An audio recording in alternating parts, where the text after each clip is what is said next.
और आप सभी का हमारे पूरे कोचिंग की तरफ से सबका बहुत बहुत वेलकम। और आप सब लोग बहुत समय से आए थे तो आप सबका बहुत बहुत धन्यवाद। जो नहीं आए उनके लिए भी धन्यवाद। और सब लोग बहुत अच्छे लग रहे हैं, बहुत प्यारे प्यारे लग रहे हैं। और दूसरा ये कि आज हमारा मतलब हमारे बहुत सारे स्टूडेंट के हिडन टैलेंट्स देखने को मिले हैं जो कभी हमने सोचा भी नहीं था। कुछ बिल्कुल चुपचाप क्लास में पीछे बैठने वाले बच्चे अपनी बहुत बेहतरीन परफॉर्मेंस इन्होंने दिखाया है। और हमारा मेन जो पर्पस है, हमारा कोचिंग इंस्टीट्यूट जो हमारा मेन पर्पस हमारी एजुकेशन प्रोवाइड करवाने का है। एजुकेशन का मतलब सिर्फ और सिर्फ पढ़ाई लिखाई नहीं है कि किताबें पढ़ ली 2-4 किताबें और उसके बाद कुछ बन गए। उससे रिलेटेड बहुत सारे जो भी आपका टैलेंट है, जो आप जानते हो, सामने कैसे अपनी चीज़ों को प्रेजेंट करना है, किस तरीके से आपको बिहेवियर होना चाहिए अपनी फैमिली में, अपने फ्रेंड्स लोगों के बीच में, किस तरीके से लोगों को बातें करनी चाहिए। किस तरीके से आपको अपने जीवन को प्रेजेंट करना है और साथ ही साथ खुद तो आगे बढ़ना ही बढ़ना है और साथ साथ अपने साथ वालों को लेकर के भी बहुत आगे बढ़ना है। तो उस आगे बढ़ने के लिए आप लोगों को तभी आप दूसरों को मोटिवेट कर पाओगे जब आप खुद एक पर्टिकुलर लेवल पर पहुंच जाओगे और तभी जाकर के आप दूसरों को मोटिवेट या कुछ और आगे की बारे में सिखा पाओगे। तो मैं क्लास में मैंने लगभग सभी क्लासेस में मैंने बच्चों को मोटिवेट करने के लिए कुछ बातें कही है। फिर से मैं 2-5 मिनट में बोल करके ख़त्म कर दूंगा। तो मैंने आपको बोला है कि आप अपनी लाइफ में सक्सेस अगर होना चाहते हैं तो आपके पास 3 रास्ते हैं। एक है आपकी एजुकेशन, आपकी पढ़ाई लिखाई, दूसरा आपका टैलेंट और तीसरा है किसी बिजनेस पर्पज से या किसी बिजनेस में आप जाते हो तो बहुत ऊंचाइयां छू सकते हो। टैलेंट और बिजनेस ये 2 इतनी ऊंचाइयों तक आप लोगों को पहुंचा सकते हैं जिसकी कोई कल्पना भी नहीं की जा सकती।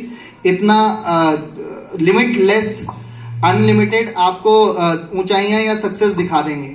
एजुकेशन के मामले में अगर आप एजुकेशन के बेसिस पे कहीं जाते हो तो एक मतलब अपनी पढ़ाई मतलब बीएससी एमएससी डिग्री के बेसिस पर एक पर्टिकुलर जॉब पे जाओगे तो एक लिमिटेड एरिया तक आप फिक्स हो जाओगे, जबकि जो आपका टैलेंट या बिजनेस है वो आपको पता नहीं अनलिमिटेड सक्सेसफुल लाइफ प्रोवाइड कर सकता है। बट एजुकेशन जो आपको प्रोवाइड करता है कि माना कि सपोज जैसे ही आप माना कि टैलेंट के बेसिस पर या बिजनेस के बेसिस पर आप बहुत ऊंचाइयों या बहुत तरक्की प्राप्त कर लोगे तो एक टाइम ऐसा नहीं आएगा कि आप हमेशा ही टॉप पे बने रहोगे। आप अपने टैलेंट के बेसिस पर किसी पर्टिकुलर टाइम पर लोगों के लिए आप भगवान बन सकते हो कुछ टाइम के लिए कि भैया आपके अलावा किसी को कोई पूछ ही नहीं रहा है, आप ही छाए हुए चारों तरफ से। पता चला 6 महीने बाद 1 साल बाद आपको कोई पूछ ही नहीं रहा है। आपकी पहचान कुछ समय तक के लिए बहुत जबरदस्त रहती है लेकिन कुछ समय बाद क्या पता कुछ आपके लिए ना हो पाए। सपोज कोई एक्टर या एक्ट्रेस हो तो वो एक पर्टिकुलर टाइम पीरियड पर क्या होता है कि बिल्कुल फेमस हुआ रहता है लेकिन 1 साल बाद पता लग रहा है उनको कोई पूछ ही नहीं रहा। तो कभी आप चलो ना चलो कोई गारंटी नहीं है। बिजनेस सेम यही प्रोवाइड करता है कि बिजनेस में आप एकदम से ग्रो किए और कभी भी आकर के आप कभी भी डाउनफॉल हो सकता है और इतने नीचे जाओगे जितनी ऊंचाइयां छुआ सकता है उससे 2-3 गुनी नीचाइयां भी दिखा सकता है। ऐसा नहीं है कि उनमें कोई दिक्कत है। मैं चाहता हूं कि आप लोग अपने टैलेंट और बिजनेस के बेसिस पे बहुत ऊंचाइयां प्राप्त करो, लेकिन एजुकेशन के मामले में क्योंकि हमारा काम मेन एजुकेशन या एजुकेशन को बढ़ावा देने से है तो मैं फिलहाल सिर्फ उस पर बात ज़्यादा करना चाहता हूँ कि एजुकेशन के बेसिस पर माना कि आपने अपनी पढ़ाई लिखाई करी, ईमानदारी से अपनी पढ़ाई लिखाई करके एक डिग्री और अपना जो भी करिकुलर होता है वो सारा कुछ गेन किया और उसके बाद एक पर्टिकुलर लेवल पर आप एक ऑफिसर रैंक पर आप बन जाते हो और ऑफिसर रैंक जब आपने प्राप्त कर ली तो उसके बाद आपको पढ़ाई लिखाई करने की जरूरत नहीं है। 1 टाइम इन्वेस्टमेंट प्लान है। बिजनेस में और टैलेंट में आपको 24/7 अपडेटेड और अपग्रेडेड रहना पड़ता है, लेकिन अगर आप अपनी जॉब के बेसिस पर एक पर्टिकुलर लेवल पर पहुंच जाते हो तो फिर आपको कोई पर्टिकुलर पढ़ाई की जरूरत नहीं है। हाँ, आपने अपने नॉलेज के लिए अपनी स्किल को डेवलप करने के लिए आप पढ़ाई करते रहो, एजुकेशन लेते रहो, वो एक अलग चीज है, लेकिन एक पर्टिकुलर लेवल पर आप फिक्स हो जाते हो। तो इसीलिए क्योंकि अभी हम इस पर्टिकुलर एज पर होते हैं कि हमें प्रॉपरली डिसाइड नहीं हो पाता कि एक्चुअली किधर जाना है, दो दोस्तों ने ये बहुत बात बोली तो उधर चले गए, फिर दो दोस्तों ने ये सुनाया, या किसी के बातों में आकर के हम किसी भी क्षेत्र में चले जाते हैं। लेकिन अगर हम किसी पर्टिकुलर, माना कि अगर एक बार मैं सेटल्ड हो गया अपनी लाइफ में किसी जॉब को लेकर के, तो उसके बाद क्या होगा कि उसके बाद अपने टैलेंट भी दिखा सकते हो। क्या प्रॉब्लम है कि अगर मैं किसी पर्टिकुलर चीज पर अगर एक बार सेटल्ड हो गया, पूरी तरीके से मैं पीछे से बिल्कुल सिक्योर्ड लाइफ में हूं, और उसके बाद मैं अपना बिजनेस या अपने टैलेंट के बेसिस पर कुछ करना चाहता हूं, तो भी कोई दिक्कत नहीं है। मैं ये नहीं कह रहा कि टैलेंट या बिजनेस के फील्ड में ना जाएं, लेकिन एजुकेशन के मामले में, क्योंकि अभी हम इतने मैच्योर नहीं होते हैं इस लाइफ में या इस टाइम पीरियड पे या टीनेजर वाली लाइफ में कि इतनी आगे तक की जिंदगी को देख सके, तो इसलिए पहले सबसे पहले अपनी एजुकेशन को पूरे ढंग से प्राप्त कर लें कि किसी भी चीज में बाद में आप किसी को ब्लेम ना करें कि अभी हमारे टीचर्स ने पढ़ाया नहीं, हमारे कॉलेज में पढ़ाई नहीं होती, ये नहीं होता, वो नहीं होता, हमारे नंबर कम आ गए, हमारी बैक आ गई।